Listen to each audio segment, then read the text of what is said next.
अमावस्या पड़े वो सोमती अमावस्या कहलाती है। क्या करना पड़ता है उस दिन? कितना भी दुख विपदा कष्ट सम्मुख में खड़ा हुआ हो, कितना भी दुख पूंजी धन की अगर आपको कमी पड़ रही है और ऐसा लग रहा है कि मेरे पास में कुछ भी नहीं, हम तो यहाँ तक कहेंगे कोई मकान बना रहे हो,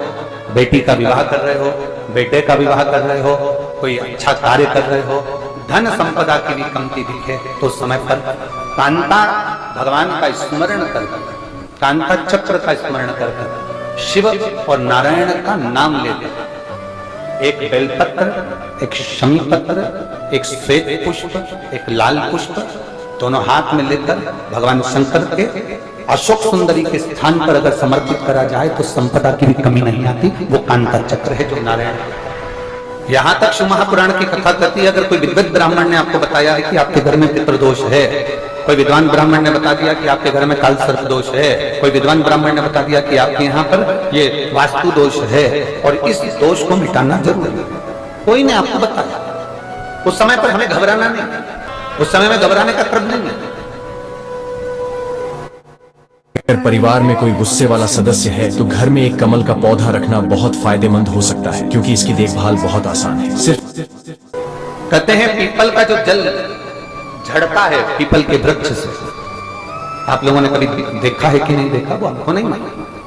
कितना भी अगर कोई वास्तु दोष बता दिया, पितृदोष बता दिया, काल सर्प दोष बता दिया, कितना भी अगर कोई दोष बता दे तो पीपल का जो जल वृक्ष में से झड़ता है, कभी कभी आप उसके नीचे हाथ रखकर देखना, थाली रखकर देखना, उसमें पत्थर पर देखना तो वहां पर भी पानी के निशान आपको मिलेंगे, बूंद के निशान। मात्र उस पीपल के वृक्ष के जल की एक बिंदी, एकमात्र बिंदी, शंकर भगवान का जो शिवलिंग है जलाधारी है, चरण है,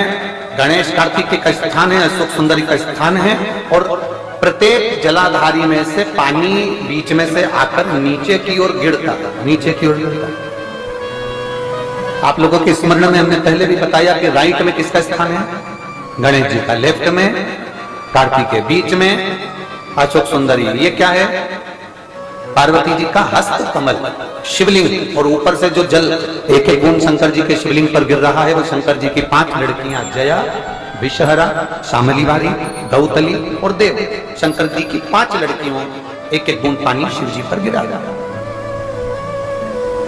जहां जल नीचे गिरता है उस स्थान से जहां तक जल बहकर जा रहा है उस स्थान तक 33 कोटि देवताओं का स्थान,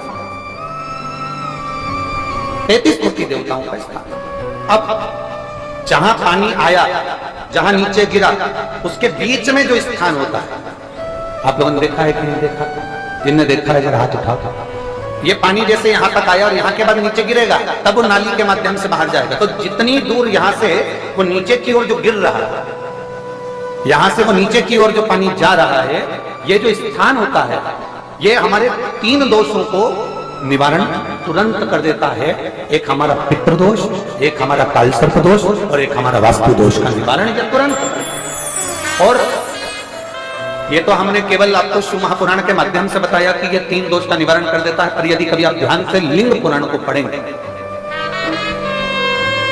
आप यदि लिंग पुराण को पढ़ेंगे और गीता प्रेस गोरखपुर के लिंग पुराण को लाकर यदि आप पढ़ते हैं, या गीता प्रेस गोरखपुर की शिव अंक को भी आप अगर पढ़ेंगे, उसका नंबर हमारे स्मरण में नहीं आ रहा, शिव अंक को भी अगर आप पढ़ेंगे तो उसमें भी आपको वर्णन मिलेगा कि हम तो केवल 3 दोष का बता रहे हैं, पर हमारे शास्त्र तो यहाँ पर और भी दोषों का वर्णन कर रहे हैं। जैसे किसी ने बता दिया आपको शनि का दोष है, किसी ने बता दिया मंगल का दोष है, किसी ने बता दिया आपको केतु का दोष है, किसी ने बता दिया आपको राहु का दोष है, किसी ने आपको कह दिया कि बृहस्पति का दोष है, किसी ने कह दिया आपको ये वाला दोष है। दुनिया के जितने दोष पीपल के वृक्ष के झड़ता हुआ जल की एक बूंद का स्पर्श, भले वो सूख गई हो, उसका एक स्पर्श मात्र जहां पानी नीचे की ओर गिर रहा है उतनी परिधि, उतनी जगह के बीच में जहां से पानी गिरता है, बस उस स्थान पर अगर वो उंगली अपना नाम और गोत्र का स्मरण कर कर भी लगा दी जाए और एक लोटा जल चढ़ा दिया जाए तो ये जितने दुनिया के दोष है वो अपने आप समाप्त हो ही जाते हैं। शंकर बोल बम का नारा है। और अच्छे से समझ लो, जरा ध्यान में जाए आप लोगों के, नहीं तो गलत कर बैठो तो बहुत स्मरण रखिएगा। शिवलिंग जलाधारी, जलाधारी में से पानी बहता है नीचे की ओर जाता है, जितना मोटा शिवलिंग की ये जलाधारी होती है उसमें से पानी जहां नीचे गिरता है, जितनी भी मोटी हो उसमें कहीं पर भी आप बिंदी लगा सकते हैं। उस स्थान पर आप कहीं पर भी उस बिंदी को लगा सकते। कोई कह दे तुमको कि तुम्हारा मंगल गड़बड़ है, कोई कह दे तुमको तुम्हारा राहु गड़बड़ है, कोई कह दे तुमको तुम्हारा केतु गड़बड़ है, कोई तुमसे कह दे तुम्हारा बृहस्पति गड़बड़ है, तो समझ लेना कि हमारे ग्रह की दशा को सुधारने के लिए ये जो स्थान है, बस उस स्थान पर एक बिंदु एक। अब आज के जमाने में आपने देखा होगा, जब से आप शंकर जी को जल चढ़ाना प्रारंभ करें,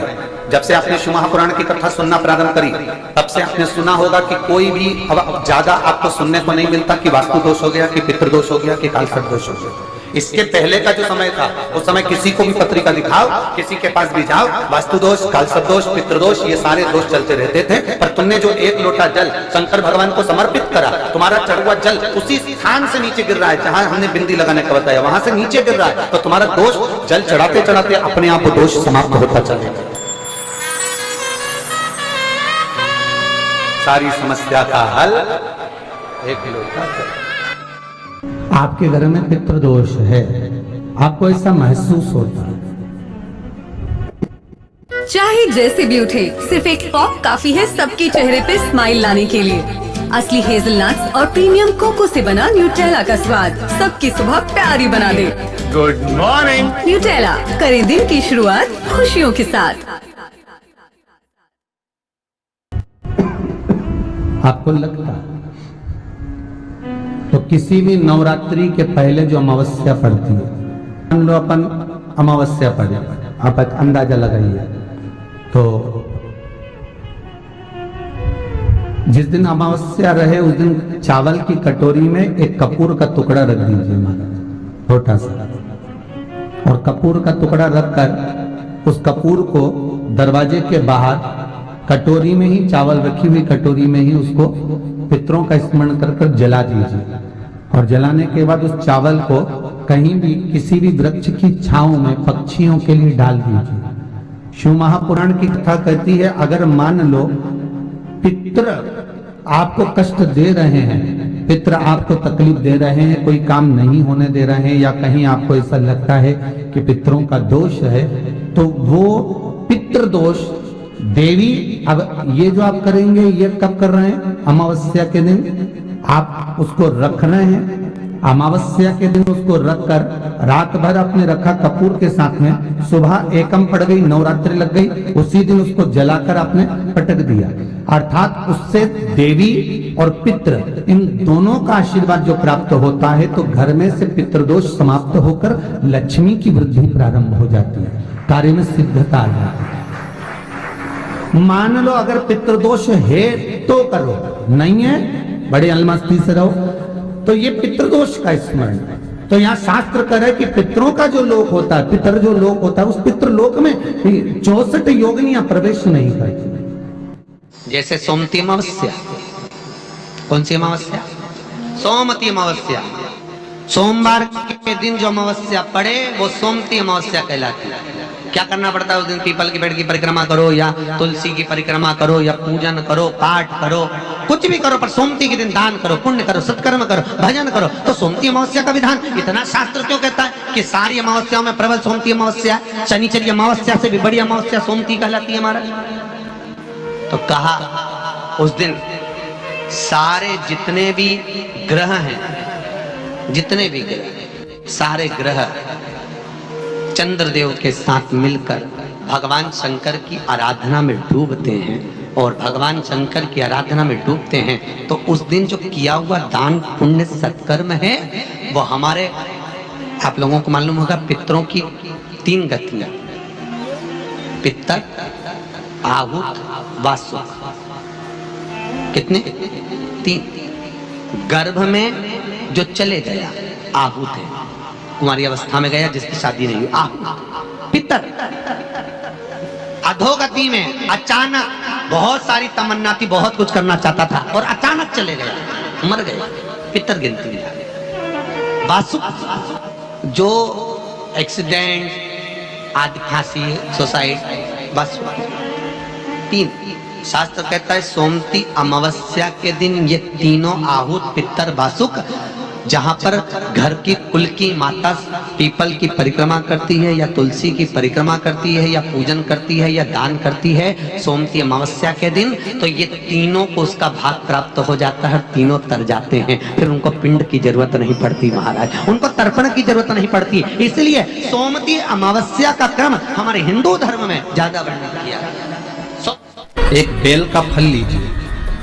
क्या लेना है? बेल का फल, बेलपत्री का जो फल होता है उसको ले लो, उसके अंदर का जो गुर्दा होता है, अंदर का जो भाग होता है उसको निकाल लीजिए और उस बेल के फल में आटा सेक कर उसमें शक्कर मिलाकर उसको के अंदर भर लीजिए। अमावस्या के दिन सुबह 10 बजे से पहले उस बेल फल में जिसमें तुमने पंजेरी भरी है, आटा सेक कर भरा है शक्कर के साथ में, उसको अपने घर में घुमाने के बाद में जिसको पालसर्प दोष बताया है, पितृदोष बताया है या वास्तु दोष का स्मरण बताया है, घर में सब दूर घुमाकर अपने परिवार का हाथ का स्पर्श कराकर पीपल के पेड़ के नीचे तक खड्डा खोदकर उस बेल पत्र के उस फल को दाब दीजिए। महाराज केवल एक अमावस्या करना रहता है, पितरों के दोष से मुक्ति मिलती है और हमारे घर के कार्य सफल होना प्रारंभ हो जाता है, कार्य की सफलता होती है, कार्य में सफलता प्राप्त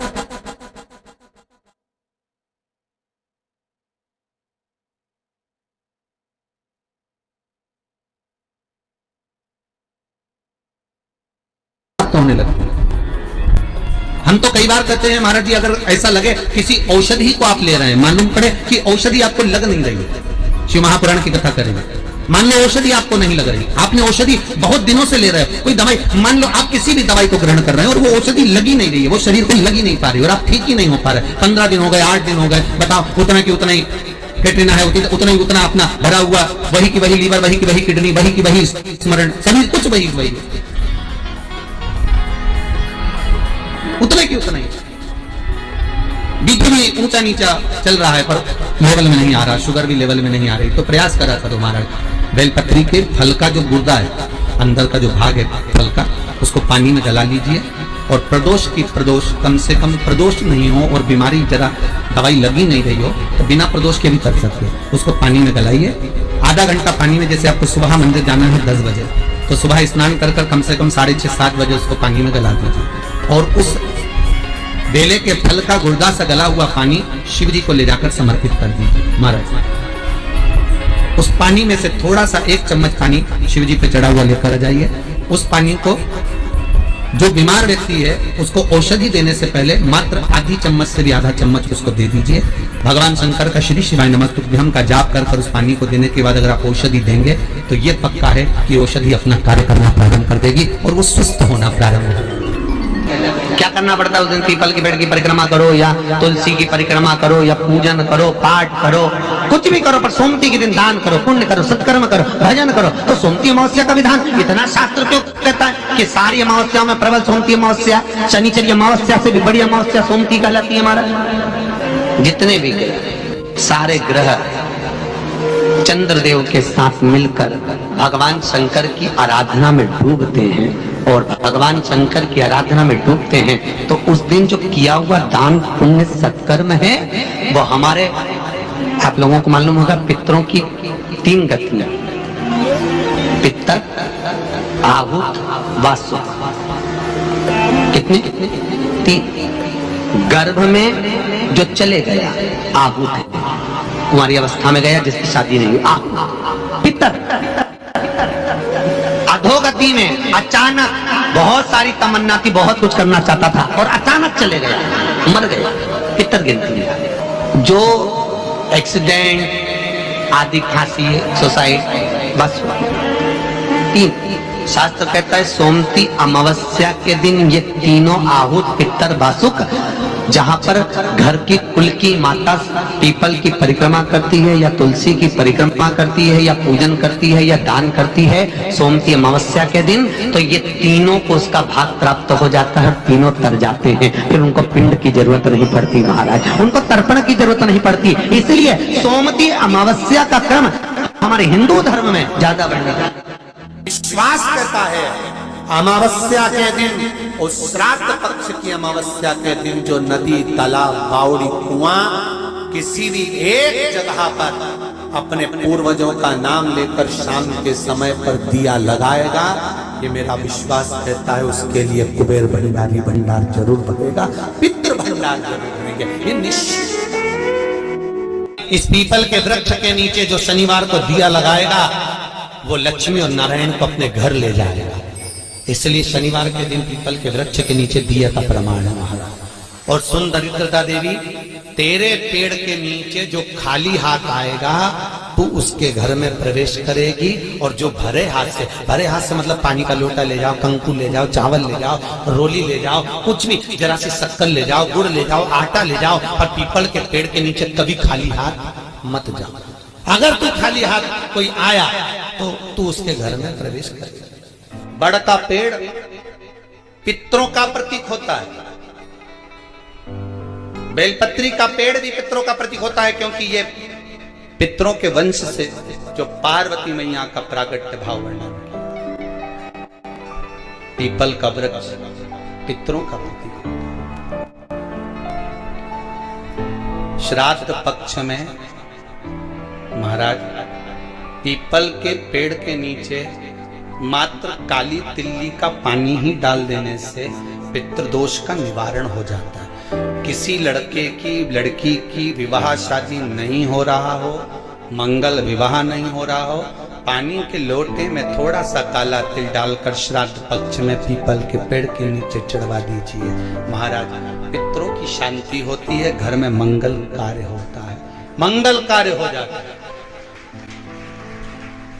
पितृदोष का निवारण होता है। ऐसा लग रहा है कि बहुत बड़ी बीमारी शरीर में आ गई है, वो मिट नहीं रही, बीमारी बहुत बड़ी है, नहीं जा रही। सरसों का फूल भगवान शंकर को चढ़ाना प्रारंभ कर। सरसों तो आप अपने घर के अंदर भी बो सकते हो, उसमें पीला फूल ही जाता है, शिव जी को चढ़ाना चालू कर दो, बीमारी समाप्त होना प्रारंभ। बेल का फल, बेलपत्री का जो फल होता है उसको ले लो, उसके अंदर का जो गुर्दा होता है, अंदर का जो भाग होता है उसको निकाल लीजिए, और उस बेल के फल में आटा सेक कर उसमें शक्कर मिलाकर उसको के अंदर भर लीजिए। अमावस्या के दिन